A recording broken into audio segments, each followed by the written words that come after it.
I'll call this meeting of the Committee on Committees to order. Ask the clerk to take a roll call for us. Carol, Here. Hendricks, Here. Perry, Here. Kirk, Here. Frank, Here.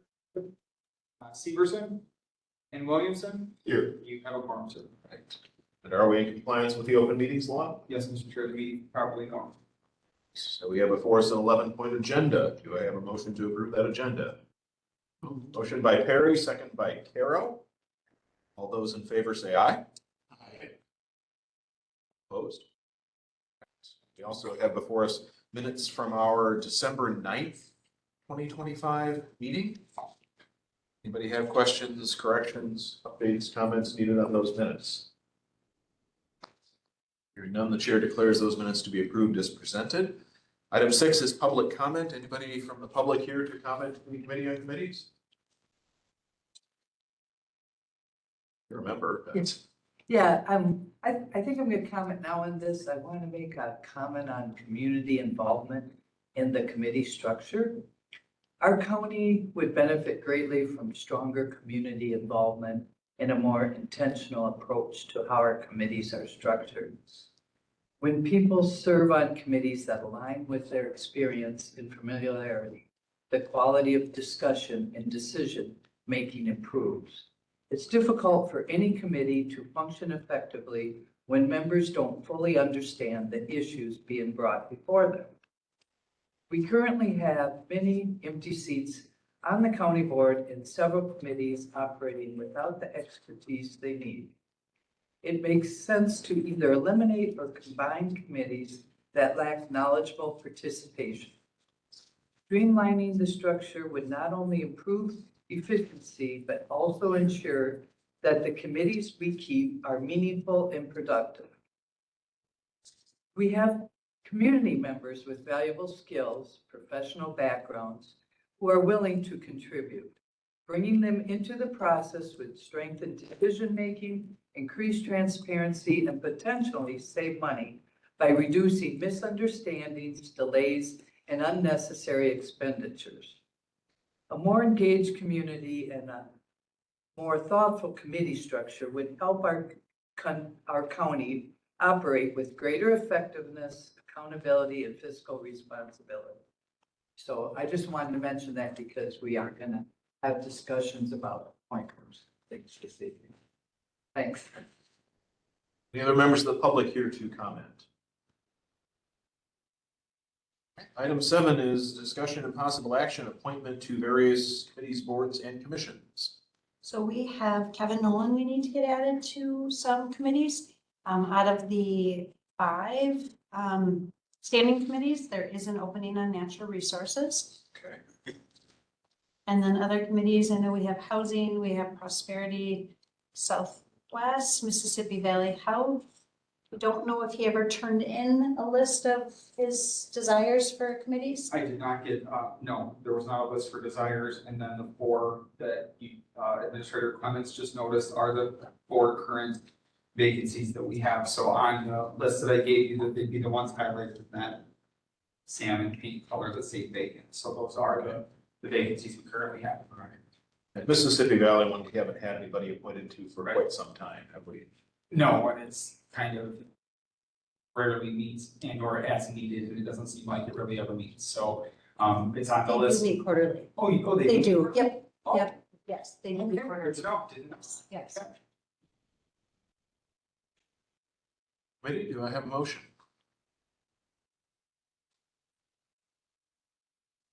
Who are we looking for? Well, we have a few committee slots open, and we have a new supervisor, Nolan, that we are looking to find committee slots. I'll make it. So a motion from Perry. You want to include all 4 of those vacants or slots that we have? Okay, natural resources, prosperity, Southwest, housing, and the Mississippi Valley, whatever that was. Services. Health services, thank you. I'll second. All right, we have a motion by Perry, second by Williamson to appoint Supervisor Nolan to those 4 stated committee slots. Any further discussion? All those in favor say aye. Aye. Aye. Motion carries. We'll move that forward to the board for confirmation. Next item, agenda item is to set future meeting dates. you do want to have some discussion, we'll have discussion at the executive committee about changes to the structure of how we've organized ourselves as a board, and then we'll bring that to the full board to discuss and approve. So that would be on tap for next month. For as far as this committee, at this point, we've got our committee slots filled. So unless something should change between now and next month, I wouldn't anticipate we would necessarily need to meet next month. Correct? Okay. So typically, a committee on committees will meet as needed, unless we've got active issues going on that we're working through. So if there is no pressing need, we won't set a future meeting date at this time. Do we have any correspondence for this committee? None to report, Mr. Chair. Very good. Future agenda items for when we do meet. Well, Perry. in light of Elaine's comments, you feel like the only way to get people to run is to get a board and beat them over the head with them. It's a whole new meeting to county board. We could use the county board, yes. But I don't know what, do we need to, is there a public effort we can make? There could be. We've done certain outreaches in the past. We've put it on social media. We've been on the radio, put stuff on the Observer to talk about what opportunities there are. And really, as Elaine pointed out, we've got vacant seats on the board right now that if somebody who lived in that district wanted it, they could basically show up and say, I want it, and you're in. So, Happened yeah. recently. You kind of acquainted with that process, are you? I'm very familiar with it. And I'm not sorry yet. We're very glad to have I you. don't expect it to last decades either, so. Oh, don't sell yourself short. But I think even the ads in the Observer didn't. No, they're expensive. Yeah, Very we- expensive. Yeah, You can do more with social media than you'll ever do. Seems like. It's not just here, it's everywhere. Yeah. Grant County has 5 to 7 and 5. Really. So, Mhm. So yes, it's. You think we could get them mad enough to run? Fortunately, we get some people to run. Very rarely do we have an opposition closed elections. Steve, go ahead. Again, to just keep this on the table for thinking about, Elaine, could that be put out in our packet as correspondence that was given to this committee so we can digest it, look at it later? Are you okay with that? Yeah. You could send it to Derek. Yeah. Yeah, I didn't receive that, otherwise they would have uploaded it. If you could send that to him, he could just put it in our folder so we've got it. Go ahead. What made me want to bring it up is, there was something brought up at Health and Community Services or whatever that committee is. And it's like, I understand that oversees Pine Valley Committee.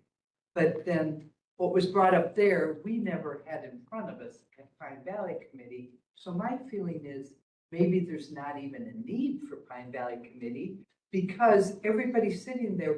We're just trying to do a service, but I feel like if you're sitting there and you don't know nothing about the committee you're serving on, you're really not doing a service because that's like me sitting on zoning. I've absolutely loved it, but I really haven't been able to help with anything. You know, I mean, I've learned and I've enjoyed every minute of it, but if there is a problem at in one of these areas, we can't help if we're not familiar with it and understand it. And when I'm at Pine Valley, I know what I'm saying. Nobody else even understands what I'm talking about. So then why have that committee unless we get people on it that are healthcare professionals or people that understand how it should be staffed? Because right now it's just like, because everybody knows who's on the board, they can look it up online. Any one of us are getting questions that I shouldn't be answering because I don't know the answers. So with today's technology and how easy it is to reach out to us, I'm getting questions from areas like that I'm not on those committees. And I don't think the community understands fully how this all works. Because they don't understand how committees are formed. They don't understand how people get on them. And I think there needs to be more involvement. And initially, when we have our first board meeting, how this all takes place for new board members as well. points. Certainly stuff we can discuss. Like I said, we'll be talking about it executive committee and then on up to the full board level, so. Our goal is to do a better job of educating new members, their roles, their responsibilities. You know, this training that we go to that, I think you might have went to the one Steve went. I think when he was a new member, that's very vital, so. This is a huge time commitment, and I can only do so much, and I don't feel, I mean, like, anybody that gets on here to be on all these committees, like, right now, we just put this guy on 4 committees. It's like, that's a lot, because I know all of us that do go to these committees, we read, we have to figure out what you guys are talking about at these meetings, and it's overwhelming, and that's why I think we need to involve the community. I'd be happy to serve on a committee I know something about, but it's not helping our county to put people on committees and just sit there. Just not. We'll keep talking about that as we look at our committee structure, and you're right, maybe we do need to streamline it a little more. But it's been like this for decades. We're just working together, trying to solve. We've made incremental change, I would say. Yeah. Pardon? We've made incremental change, little changes along the way, but, you know, maybe we need to keep moving in those directions. So that's, it's worth talking about. Elaine, on another angle to that is, when you serve on a committee that you're not all that familiar with, it's a learning process. Right. And maybe in a year's time, you are contributing rather than just sitting there. Right. Mr. Carroll. The other piece going on here is, I mean, we need a formal onboarding policy to do that initial orientation. And in the past, there's been some of that, but what happens now is that someone comes on in the middle of a term like that. And then that needs to be captured and dealt with, not just in the April of every other year. Yep, that has definitely presented a challenge too. Any other discussion related to future agenda items? If there is none, then item 11 would be looking for a motion to adjourn. Supervisor Hendricks makes the motion, Supervisor Carroll seconds. All in favor say aye. Aye. You're adjourned. Thank you all.